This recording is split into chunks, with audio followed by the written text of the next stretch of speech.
سيدنا أبي القاسم المصطفى محمد وآله طيبين الطاهرين وأصحابه المنتجبين. Bizim konumuz vücut mefhumunun müşterek lafzi veya müşterek manevi midir konusundaydı.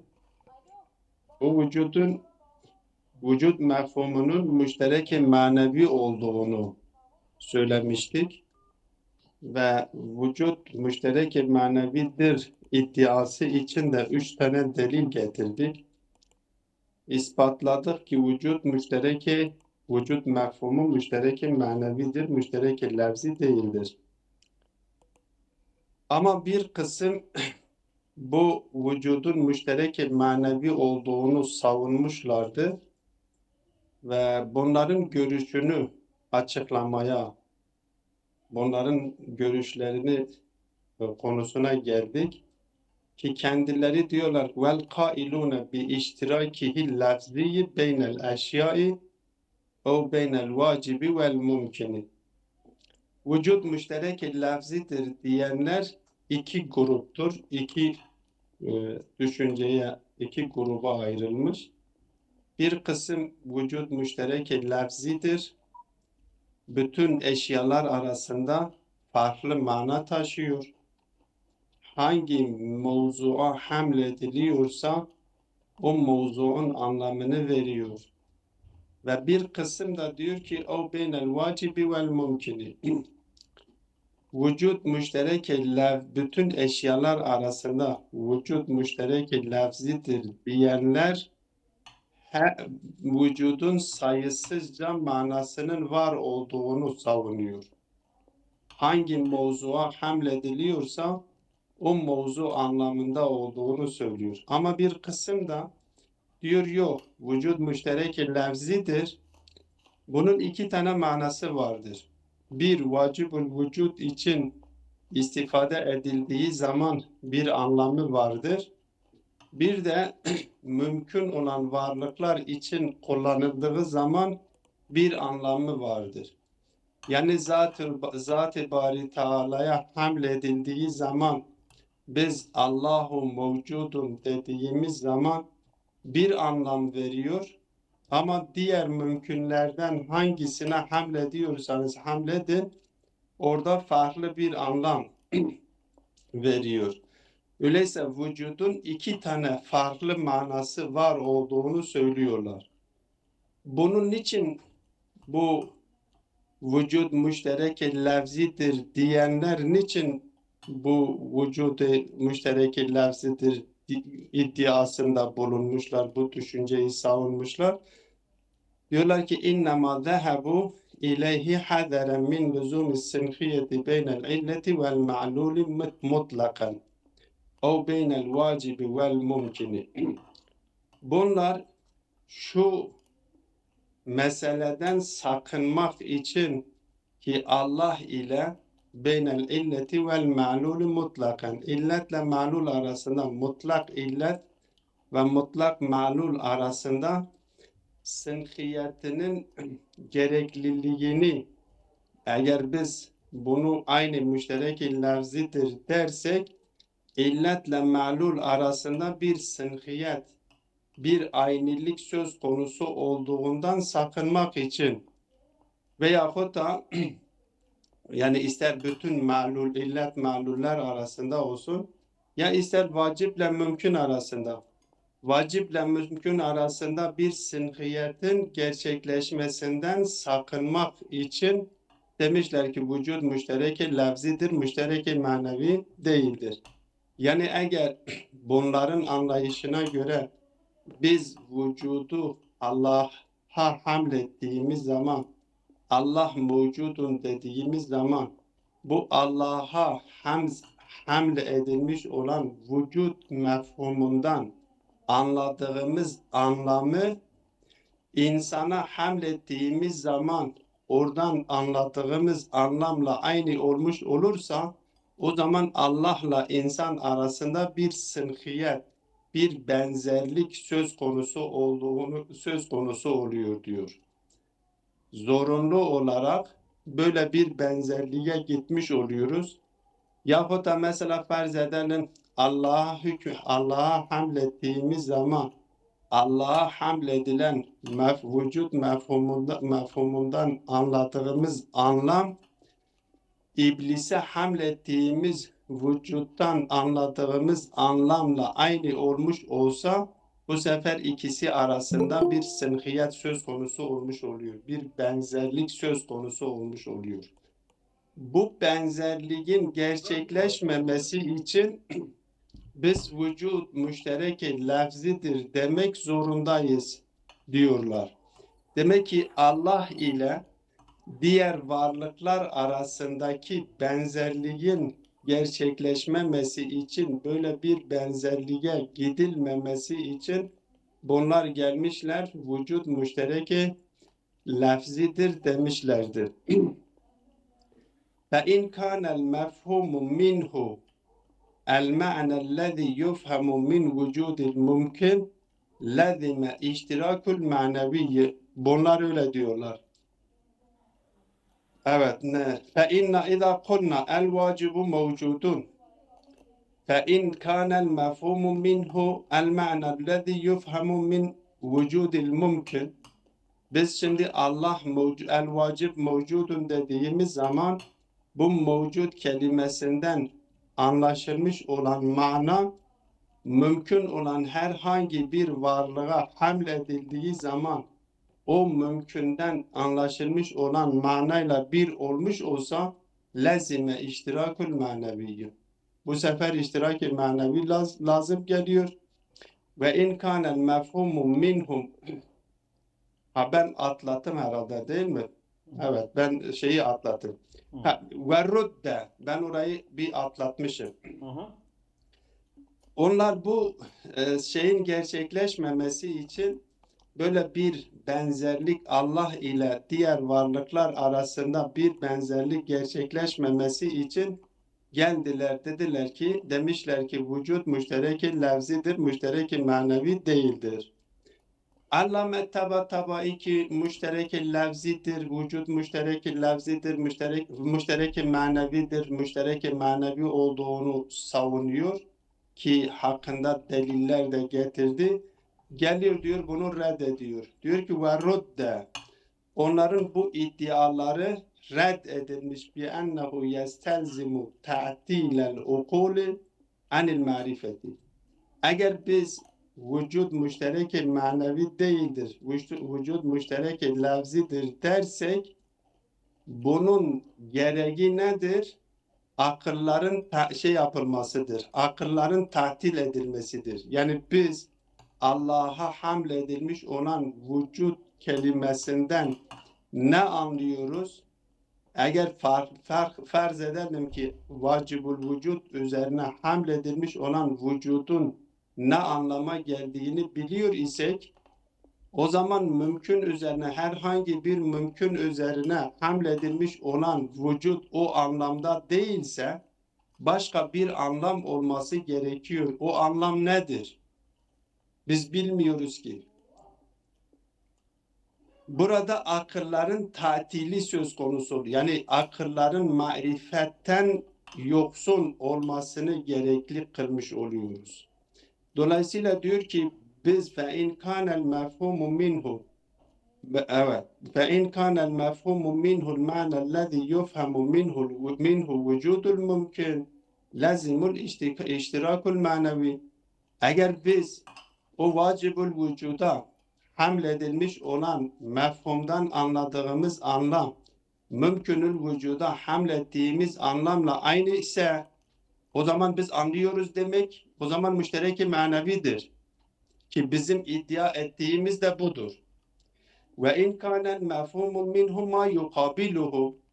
Yok, eğer biz vacibe hamletmiş olduğumuz vücut mefhumundan anladığımız, mümküne hamlettiğimiz vücuttan anladığımız anlam onun mukabilidir, ona zıttır dersek ve huve mistahu nakidihi. O zaman bu onun nakizinin mistakı olmuş oluyor. Vücudun nakizi neydi? Adem idi. O zaman bu mümküne hamledilmiş olan mefhumun ifade etmiş olduğu mana nedir? Nakizin mistakı olmuş oluyor. Adem'in mistakı olmuş oluyor. Ya mümküne hamledilmiş olan vücut mefhumunda anlıyoruz. Vacip olana hamledilmiş olanını anlamıyoruz. Eğer mukabilidir dersek o zaman Adem'in mistakı olmuş oluyor. Biz mümkün el insanu mevcudun dediğimiz zaman, el haceru mevcudun dediğimiz zaman biz bu mefhumdan bir mana anlıyoruz.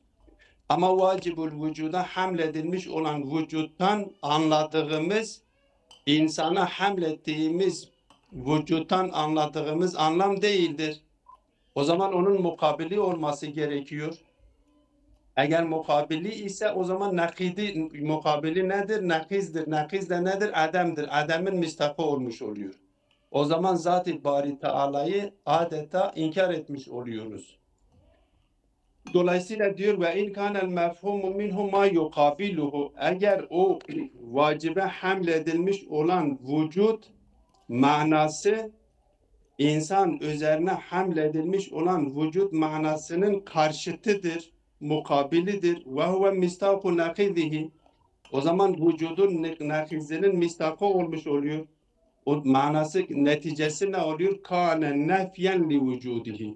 O zaman Zat-ı Bari Teala'yı inkar etmek gerekiyor. Teala en zalike, Zat-ı Bari Teala bundan münezzehtir. Ve in lem yufhem minhu şey'un, yahut da diyeceğiz ki hiçbir şey biz anlamıyoruz. Vacibül vücuda hamledilmiş olan vücut mefhumunun ne anlam ifade ettiğini bilmiyoruz.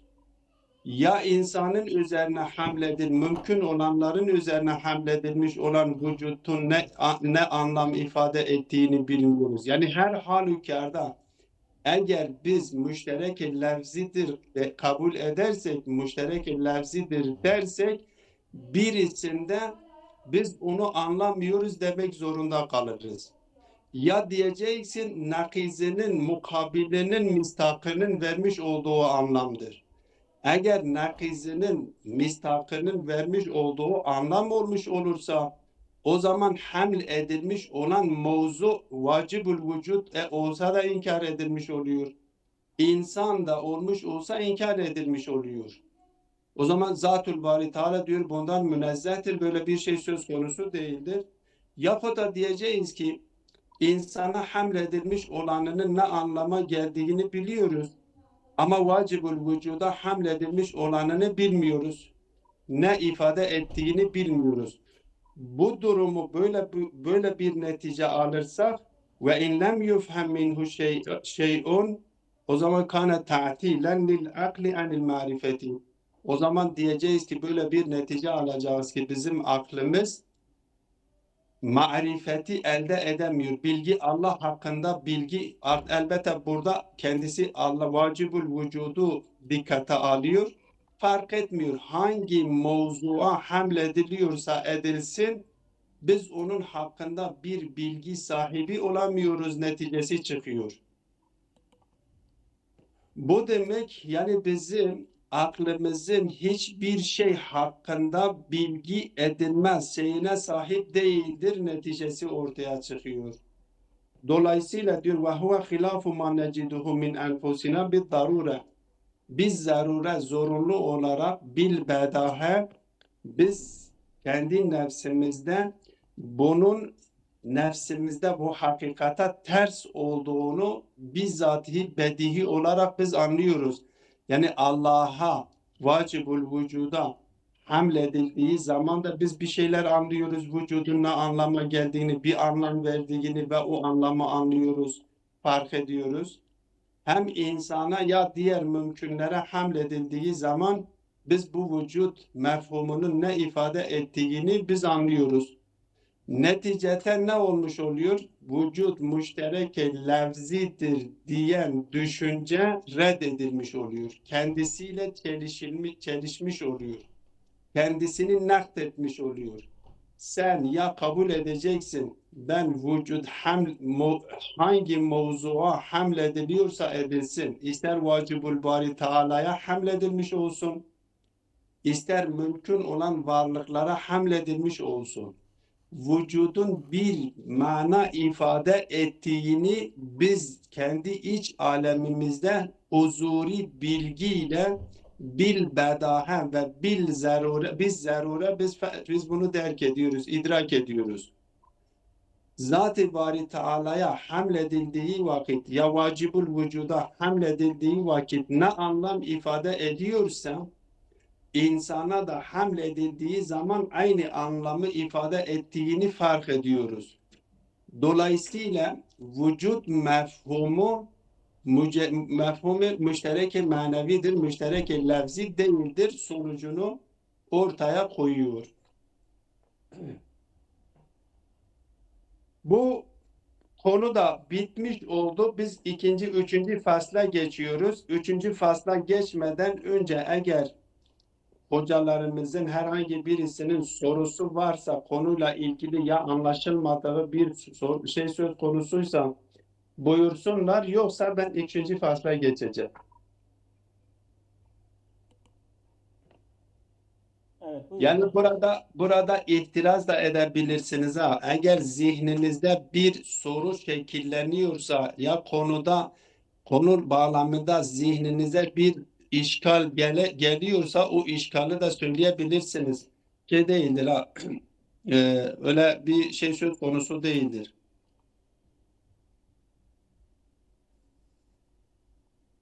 Evet, selam, devam et. O zaman bir şey yok. Ha, tamam. O zaman üçüncü fasla geçiyoruz. زاني كيف كمل مراد مقصد Buyurun. özet ekliyse ده حق مشترك لفظي مشترك معنوي حتى التركيب يجي خوزينك هبال انه هاتن يعني تعريفها مشترك لفظي شيء مشترك معنوي شيء Ha, انا ben bunu özet olarak söyleyeyim. نعم Dikkat edin. Şöyle biz lafızlar dün de söylenmiştim. Lafız dediğimiz zaman bir lafız normalde bizim dudaklarımızın arasından çıkan bir sözcüktür. Bir sestir. Bu lafız bir mana için vez edilmiştir. Mana bizim zihnimizdedir. Mana bizim zihnimizdedir. Bu lafız kullandığımız lafız mesela farz edelim vücut ki bizim konumuz vücut sözcüğüdür. Vücut sözcüğü zihnimizde şekillenmiş olan bir mana için vaz edilmiştir. Eğer biz bunu iddia etsek, vücut sözcüğü bizim zihnimizde şekillenmiş olan bir mana için vaz edilmiş ise, o zaman bu vücut mefhumu hangi mevzuğa hamlediliyorsa edilsin aynı anlamı veriyor. Aynen ilim kelimesi gibi. İlim kelimesi bir mana için vaz edilmiştir. Bu ilim kelimesi bir mana için zihnimizde olan bir mana için vaz edilmiştir. Bu ilim kelimesi hangi mevzuun üzerine hamil edilirse biz aynı manayı oradan anlıyoruz. Biz buna müştereke manevi diyoruz. Yani lafz vahittir, mana vahittir ama mistaklar ki dışarıdadır mütekessir olabilir. Müstaklar çoğu olabilir. Mesela diyoruz ki vücudun tek bir manası vardır. O mana bizim zihnimizdedir. Vücut kelimesi kullanıldığı zaman o manayı anlıyoruz. Bu vacibul bari Teala'ya hamledilirse, insana hamledilirse, iblise hamledilirse, taşa hamledilirse aynı anlam veriyor. Terk-i adem yapıyor. Vücut vahittir, mana vahittir, mistaklar çoktur. Ama müşterek-i lafzi nedir? Müşterek-i lafzi, lafz vahittir. Geliyor mu ses? Evet. Ne yapayım? Alo. Seydayım ala Feyzi. Ah, Evet, bir şey demek istiyorsan buyurun. Ben bir şey söylemek istiyorum ama bir türlü sesim gelmiyor. Ha. Senin sesin geliyor buyurun. Sesin geliyor. Geliyor mu şu anda sesim? Evet evet Sesin buyurun. geliyor. Yala melekat yala. He? Seyda söyle sen ne diyorsun buyurun. Senin sesin geliyor biz işitiyoruz. Ya tamam hala. Herhalde Sedamız bizimle Geliyor mu değil de sesim? başka birisiyle konuşuyor. Alo? Seyda Melen Feyzi. Sesim geliyor mu? Dersteyiz derste. Sesiniz geliyor Seydam. He? Geliyor. Ya benim nerede geliyor? Sizin sesiniz gelmiyor ama benim çok güzel geliyor mu sesim? Seydam biz kaydediyoruz. Ezolam sen bir şey diyorsun buyurun. Demiyorsan Ya- biz devam edeceğiz. Sizin sesiniz gelmiyor bana ha. Ya sen söyle sen ne diyorsun söyle. Diyor hocam. Hocam diyor sizin sesiniz bana gelmiyor. Sorusu budur herhalde. Hele ben bir çocuğuma gideyim. Hele ben bir çocuğuma gideyim bile. O yapsın. Vallahi ben tam anlayamadım. Hele Tamam kapat Seydam ben kapat şey yapayım. kapat. Evet sen devam et Seydam. Evet. Buyurun sen devam et. Öyleyse lafz vahid, He? mana vahid, mistak çok, Mustafa. mütekessir. Mustafa. أنا Evet, kim kala var? Eskiden böyle feyzi bigri. Ben kapatacağım. Ha, sesini kapat sen. Onun sesini. Ha, siz sesini kapatın en azından şey olsun. Ha, Biz rahatsız devam olma. edebilelim. Tamam. Tamam. Buyurun. Şimdi lafz vahid, mana vahid, mistak çok. Bunlar hep buna müşterek Evet. manevi diyoruz. Yani müşterek olan Alo? Sesim geliyor mu? Allah güzel Bekir. Geliyor Seyda sesiniz geliyor. Ama sizin sesiniz güzel gelmiyor bu sefer. Ha. Siz Peki hocam ulema-i ilmi kelamın bazı terimlerini ve istilahatlarını okumuşum vaktiyle. Benim hafızamda kalan bazı şeyler var.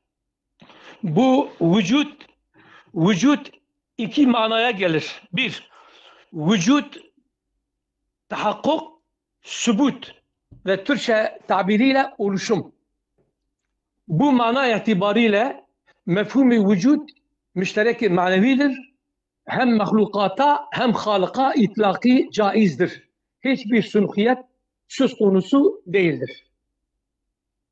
İkinci vücut manası, vücut mevcut manasına geliyor.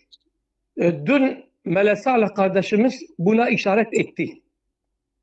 Vücut mevcut manasına geldiği takdirde mevcut dahi iki manaya gelir. Bir, mevcut ismi mef'ul olarak nezeriye itibara alınırsa mevcut ellezî vücide min kibeli gayrihi. Mevcut ellezî vücide min kibeli gayrihi. Bu mana ile vacibül vücuda itlaki caiz değildir. Ancak mahlukata ve mümkünata itlaki söz konusudur. İkinci mevcut manası mevcut yani vücuduhu min zatihi. Vücut zatidir, zatındandır, başkasından değildir. Bu mevcut bu mana ile Allahu Teala'ya mahsustur. Mahlukata ve mümkünata itlaki söz konusu değil, caiz de değil. Demek mefhum-i vücut, tahakkuk, sübut ve oluşum manasında ise müşterek manevidir. Fakat mevcut manasında ise o katiyen müşterek manevi olamaz, müşterek lafzi olması lazım. Çünkü mevcut dediğim gibi iki manaya gelir. Birisi mevcudun min kibeli gayrihi, birisi mevcudun bizatihi. Bu iki kelime arasında bir tezat var. Birisi Allah'a mahsustur, diğeri mahlukata. Şimdi fi enne mefhumel vücudi müşterekun maneviyyun. Bu başlık müşterek lafziyi red eden bir terimdir ki tabai uç delil getiriyor. Bu müşterek lafzi davasını çürütmek için. Halbuki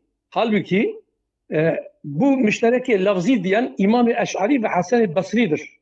İmam-ı Eş'ari ve Hasan-ı Basri'nin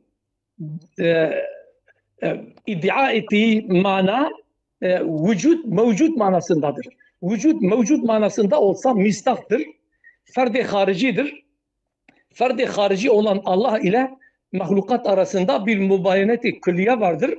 Katiyen bir olamaz. Buna binaen ve rudde kelimesi dahi Tabatabaî'nin son kelimesi yestelzimu ta'dilul ukûli anil marifeti, bu kısım dahi bu tam müştereki lafzı red eden bir tabir değil. Şayet vücut, kevn, tahakkuk ve subut manasında müştereki lafzı ise bu onun manasına, onun reddiyetine girer ki İmam-ı Eş'ari ve Hasan-ı Basri'nin müddaası bu değildir. Ulema ilmi kelamın müteahhirin imamları İmam-ı Eş'ari'nin muradını bu şekilde izhar ediyorlar ve burada ortaya atılan tenkidat ona varit olmuyor diye söylüyorlar. Şimdi hocam teşekkür ederim. Allah razı olsun. Ben bir soru sorayım. Evet. Subut dediniz. Subut ne anlama geliyor? Hocam izah edeyim bunu. Bunu izah edeyim huzurunuzda. Evet. Şimdi vücut, subut, tahakkuk ve oluşum manasında ise zat değil, vesif ve hükümdür. O hakikati eşyanın zatına dahil değildir. Buna binaen sünhiyet söz konusu değil. Yani mesela subut, tahakkuk, oluşum, Kürtçe'de yani hebun. Bunlar mesela Türkçe'de oluşum, Kürtçe'de hebun, Arapçe'de tahakkuk ve subut. Bunlar ferdi harici ve mistak değil. Bunlar yani vasıftır, hükümdür. Hakikati eşyaya dahil değildir. Buna binaen bu vücut, subut ve tahakkuk Allah'a itlak olunsa bile sülhiyet söz konusu değil. Çünkü bunlar vasıf ve hükümdür. Hakikati rububiyete ve uluhiyete dahil değildir. Sülhiyet söz konusu değil. Ama vücut mevcut manasında ise ve müştereki manevi ise o zaman çok tehlike ortaya çıkar ki Tabatabai de benim kanaatimde bunu reddediyor. Onun niyeti vücut ancak subut ve tahakkuk manasında o İmam-ı Eş'ari'den ve Hasan-ı Basri'den öyle anlamış, o şekilde tenkidatını ona irade etmiştir. Halbuki İmam-ı Eş'ari ve Hasan-ı Basri'nin muradı öyle değildir. Şimdi dikkat ediniz hocam. Allah razı olsun. Evet. Bakın biz şimdi vücut mevcut hatta desek bile zaten Allah mevcudun, el vacibul bari mevcudun diyoruz. El Evet. insanu mevcudun diyoruz. El Evet. iblisu mevcudun diyoruz. Mevcut kelimesi orada biz sarftaki o manayı dikkate alarak yani ismi mef'uldur diye vücut edilmiş, kendisine vücut verilmiş anlamında almıyoruz. Ey sabitul vücut manasına sabitul vücut, yani felsefede bu sözcüklere takılmamak gerekiyor. Burada hatta onu biz el mevcut biz men mesela diyelim ki el mevcudu ellezî vucide şeklinde alırsak, yani vücut Evet. kendisine verilmiş dahi alsak bile yine ben eğer insana mevcudun diyorum ismi mef'ul anlamında alsam dahi kendisine vücut verilmiş. Ben bunu dün de işaret etmiştim. Kendisine vücut verilmiş. Yine vücuttan anladığımız anlam aynıdır. Fark etmiyor. Yani bilahare mebde-i ben insana mevcudun ne zaman diyebilirim? Vücudu ona izafe ettikten sonra mevcudun diyebiliyorum. Yani bütün vasıflarda böyle mebde-i iştikak vardır. Mesela diyelim ben bir insana ne zaman alimdir diyebilirim? El insan. İlk önce insanı düşünüyorum. Ondan sonra Evet. yanındaki bir insan zatı dışında ilmi de düşünüyorum. O zat ilimle beraber olduğu için ben oradan bir vasıf, bir sıfat veriyorum. Diyorum el insanu alimun. Bu mana itibarıyla dikkat ediniz. mana itibariyle mana dediğimiz zaman yani ben zihnimde ne anlıyorum o kelimeden ne anlıyorum manası budur. Bunlar ki sınhiyete gitmişler diyorlar ki biz eğer vücudu Allah'a hamledersek ya mümkün olan varlığa hamledersek bir sınhiyet meydana geliyor. Bunlar mistakları karıştırmışlar. Aslında Evet. bizim konumuz zihnindeki biz bu kelimeyi kullandığımız zaman o kelimeden Evet. anladığımız anlam nedir? Farklı mıdır Evet. yoksa farklı değil midir? Ben bu hocamız söylemişti ben özetleyecektim bu konuyu özetleyeyim ki tam net zaten oturuyor. Şimdi dikkat ediniz ben iki tane kelime kullanacağım. Bu iki kelimeyi biz zihin merhalesinde mistaka gitmeden ben bunu tekrar bir hatırlatayım. Buna muhakkak dikkat etmemiz gerekir. Lafz Evet. bizim dudaklarımızın arasından çıkan kelime diyelim. Kelimedir. Evet. Mana bizim zihnimizde şekillenmiş olan anlamdır. Yani benim anladığım, insanın anladığı şey. Mistak nedir? O benim algımın hikayet ettiği dışarıdaki vakiyettir, gerçekliktir. O Evet. dışarıdakine biz mistak diyoruz. Öyleyse burada üç merhale var. Lafız merhalesi, mana merhalesi, mistak merhalesi. Mistak dışarıdaki örnektir. Mana zihnimde benim anladığımdır. Yani insanın anladığıdır. Zaten mana malumunuzdur. Aneyeden geliyor. Aneye. Evet. Yani kastetmek. Evet. Ma yuksadun bin şeyin. Kastetmek. Yani benim zihnimde benim kastettiğim Evet. şey. Şimdi ben vücut kelimesini söylediğim zaman, mevcuttur söylediğim zaman sizin kastettiğinle benim kastettiğim aynıdır. Dışarıda da eğer ben insan mevcudur dediğim zaman ne anlıyorsunuz? Bir anlam sizin zihninizde gerçekleşiyor. Ben Allah vacibul vücud mevcudun dediğim zaman aynı şekilde yani terde Adem'e karşı bir Adem'i terd etmiş. Ancak Evet. Zat-ı Bari Teala'daki terde Adem zatından kaynaklanıyor. Ama Evet. insanın terde Adem'i zatından kaynaklanmıyor. Başkası tarafından kendisine verilmiş. Hatta ben dün böyle bir örnek de verdim. Çarpıcı bir örnek verdim ki dedim ki mesele iyicene otursun. Farz edelim ki bazen bize soruluyor. Allah kendisi gibi bir varlığı var edebiliyor mu? Dedim ki bu aslında bu cümlenin kendisi paradokstur. Niye? Çünkü cümlenin kendisi çelişkiyi barındırıyor. Nasıl çelişkiyi barındırıyor? Ben diyorum ki kendisi gibi yaratabilir mi? Yaratma sözcüğü eğer kullanıyor isem demek ki kendisi gibi olamıyor. Çünkü kendisi yaratılmamış. Bu iki kendisinin yaratmış olduğu varlık Zat-ı Bari Teala'da olan bütün niteliklere sahip olsa bile yine Zat-ı Bari Teala o gibi olamıyor ki mesela diyorlar ki felsefeciler diyorlar ki akle evvel hatta bir ayet-i kerime belki siz denk gelmişsinizdir. Leyse kemitlihi şeyun. O mitl Evet. orada kafe misli diyorlar. Leyse mitlu mitlihi şeyun. Leyse mislu mislihi diyorlar. Doğrudur. Leyse mitlu yani Allah gibi değil. Allah gibi olanı gibi bile yoktur. Orada Evet. kast ettikleri şey şudur.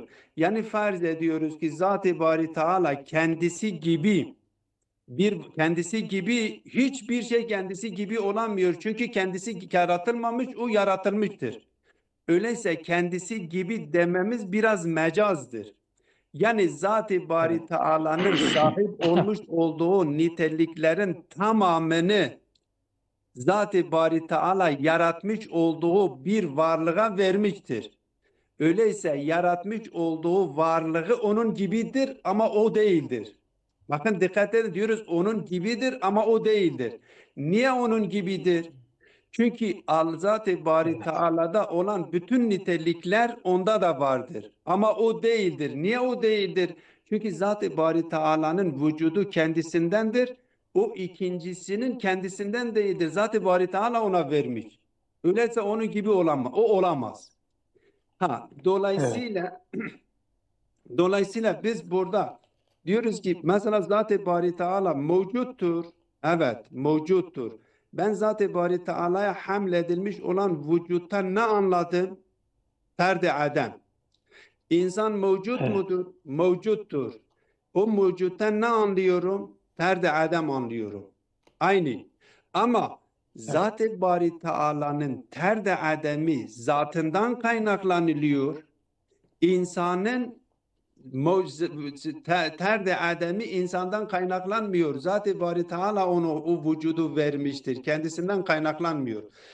Şayet biz bu mevcudu bu şekilde desek ki mesela kendisine vücut verilmiş varlıklar, yani ism mef'ul olarak, ama yine o vücut aynı anlam veriyor. Yani vücut kelimesinden anladığımız anlam hepsinde birdir. Mistaklar keyfiyet olarak birbirinden farklıdır. Dolayısıyla geliyoruz. Öyleyse müşterek-i manevilerden hepsinde öyledir. Müşterek-i manevi dediğimiz bütün lafızlarda öyledir. Mesela ben diyorum insan dediğim zaman Zeyd insanun, Amr insanun, Bekir insanun. Burada mevzu nedir? Mesela Zeyd'dir, Bekir'dir, Amr'dir. Mahmul nedir? İnsandır. Zeyd'e hamledilmiş olan insandan ne anlıyoruz? Emre hamledilmiş olan insanı da aynı şey, hamledilen insandan da aynısını anlıyoruz. Yani buradaki bizim zihnimizdeki anlamı diyoruz. Dışarıdaki mistak nasıldır? İkinci merhaledir. Zeyd'in vücudu nasıldır? Kendisine verilmiş. İnsanın vücudu nedir? Kendisine verilmiş. Ama Zat-ı Bari Teala'nın vücudu nedir? Kendisi zatındandır. Murat kardeş tam ben sizin işaret ettiği bir hakikate bir şey söylemek isterim de. Evet, Mesela hocam iki gün evvel bu Haşiyetül Usam alel Cami Elhamdülillah velihi ve salatu ala nebiyyihi. Bu nebiyyihi diyor aynı hamde de demir raci olabilir. Çünkü nebi hamd gerçeği yoktur. Fakat hamd bir taraftan manayı mezderi gelebilir. Bu mana ile nebi ona raci olamaz. Bir taraftan hamd mezderdir. Mahmud manasına gelebilir. O zaman ve salatu ala nebiyyihi nebi hamdten murat Mahmud'tur. Yani hem Usam hem Abdülgafur hem Abdülhakim bütün haşiyeler mezder ismi mef'ul manasında gelebilir. Vücut hem mezder manasında gelebilir hamd gibi. Hamd mesela hamd manayı mezderidir. Hasıl bil mezder manasına gelebilir ve ismi mef'ul mahmud manasına gelebilir. Aynen onun gibi vücut dahi yani vücut dahi ulema-i felsefince vücut hem tahakkuk, subut ve oluşum manasına gelebilir. Hem vücut mevcut manasına gelebilir. Bu ikisi bir değil. İşte müştereke lafzidir diyen İmam-ı Eş'ari ve Hasan-ı Basri'nin muradi vücuttan muradi mevcuttur. Mevcut ise benim arz ettiğim şekilde mevcut müştereke lafzi olamaz. Ama sizin söylediğiniz vücut, tahakkuk ve subut manasında gelirse vücude manevidir. Vücude lafzi değil ve bu Hasan-ı Basri ve İmam-ı Eş'ari buna vücude lafzi dememişler. İkinci şıkka vücude lafzi demişler. Buna binaen bu varıt olan tenkidat yani tabainin tenkidatları ulema-i ilmi kelamın İmam-ı Eş'ari'den anladığı tarzda değildir. O kendine göre İmam-ı Eş'ari'nin ve Hasan-ı Basri'nin manasını talakki etmiş. Halbuki ulema-i mütekellimin, müteahhirin imamlar İmam-ı Eş'ari'nin manası mevcut manasındadır. Mistaktır. Orada katiyen müştereke manevi olamaz. Yoksa şirk söz konusudur. Yani sunhiyet aşikar görünüyor. İmam-ı Eş'ari'nin muradi bu tabain tenkit ettiği şekil değil. Yani onu bilmiyorum. Yani tam anlatabiliyor muyum? Belki benim kelamımda sıkıntı vardır. Eh, Di selam Evet. aleyküm. Peki Mele Feyzi yani edbim yani ben Türkçe söyleyeyim. eh. Netice itibariyle ihtilaf lafzidir. Müşterek manevi diyenlerin yani kötü bir niyeti yok veya red edenler veya müşterek lafzi diyenler de öyle anladığımız zaman ihtilaf lafzidir diyoruz biz. Çok güzel, çok güzel. Allah razı olsun. O zaman bu tenkidat doğru değildir sen böyle desen. Tenkit bir itibar lafzdır. Ha biz tenkit etmiyoruz. Aslında biz biliyoruz bunu diyoruz. Yok tabain tenkidatı. Tabainin tenkidatı da o zaman maksadı başkadır. Ha biz burada müşterek lafzıyı red ederken biz başka bir yönden red ediyoruz. Aynı şeydir. Yani demek istediğim ihtilaf lafzıdır. Yani- o ihtilaf lafzidir. Ama tabai ihtilaf lafzı yapmıyor. O direkt red ediyor Onun onu. sözüdür. Biz onunkini okuyoruz. Merhaba tabii. diyoruz. Ondan sonra kendimiz gibi yapacağız. Tabii ki. Allah razı olsun ya benim gayem ben böyle Anlaşıldı. görmüştüm imamlardan Güzel, ben güzel. böyle söyledim. Allah razı olsun. Evet. Açıklama güzel oldu. Yalnız ben bunu söyleyelim yani. İşte ihtilaf lafzıdır yani. Alimlerin burada niyetleri O çok güzel. Ez di kelîma bêjim xwe ji we razî be. Em Bəli. pir roniyê felsefê nizanin. Em hê di ser destpêka wê dane. Em hinkî lê Evet. herin hêdî hevalê me genelde nizanin. Em evqa Ne zaten em başa dirişkirin başa mele şakir. Başa kana em tisar tabira hani ki iyiyim bibin. Başa hoş dar naki. Deqekî Yo, yo. em ez olam deqek. Em hinkî dersê derketin ha. Ha, hop. Ya Ben şimdi diyeyim hocalarım tamam. Vaktê me sinirliye ew ê ana sistem me jê bavê ya. yani benim Hocam, kanaatim Hocam. böyle hocam, anlaşılmaz o zaman. Evet. Mehmet hocam. Evet. Şimdi felsefe konusu çünkü akli bir şey olduğu için normalde burada biraz serbest olunsun, açıklansın. Herkes kendi görüşünü söylesin ki Muhakkak. normal konu açılsın, şey olmasın, yanlış anlaşılmasın. Zaten Anlaşılmasın, doğrudur. ileriki konularda daha da ihtilaflı konular da olabilir. Ama her halükarda biz şimdi o alimlerin yazmış oldukları kitapları da farklıdır. Bazen bir ibare okuyorsunuz ki farklı bir mana ifade ediyor. Bakıyorsun ki başka ibare kullanmıştır ki ondan daha farklı bir şey çıkmış olabilir. Mümkündür ki İmam Eş'ariye nispetlendirilmiş olan bu görüş, çünkü ben daha önceden de işaret etmiştim, bir teşbih ve tenzih meselesi söz konusudur. Her halükarda müşebbihe ve münezzihe bir grup söz konusudur mütekellimler arasında. Hatta mesela Evet. siz eğer bu Bakara suresinin 210. ayetinde siz müfessirlerin görüşüne bakın, Fahru Razi'nin görüşüne bakın, orada tefsir ediyor. Hel yanduruna illa en ye'tiyehumullahu fi zulalin minel gamami. Bak burada en ye'tiyehumullah. Burada Kur'an-ı Kerim'de bu tabirler çoktur. Câ'e rabbuke mesela. En ye'tiyallah. Bunu hatta bu ehli hadis, hatta selefi mi diyelim, isimler takalım bilmiyorum. Kendileri diyor ki Allah-u Teala kendisine nasıl nispetlendirilmişse, eğer diyor geliyorsa kendisi geliyor. Şimdi geliyor dediğimiz zaman manasına diyor tevil etmeye de gerek yok. Tevil etmediğiniz zaman bazı yerlerde teşbihe gidiyor. Bu alimlerin bir kısmı eğer biz müşterek hala kime mensuptur önemli değildir. İmam Ebu Hasan el-Eşkeriye mi mensuptur? Yahut da Mu'tezilere nispetlendiriliyor ya başkalarına mı nispetlendiriliyor? O bizi şimdi fazla bizi ilgilendirmiyor. En azından böyle bir görüş söz konusudur. Kime ait oluyorsa önemli değildir. Teşbihe gidiyor korkusundan dolayı, dikkat edin, teşbihe gidiyor korkusundan dolayı gelmişler ne demişler? Demişler müşterek-i lafzidir. Teşbihe gitmesin diye. Doğru.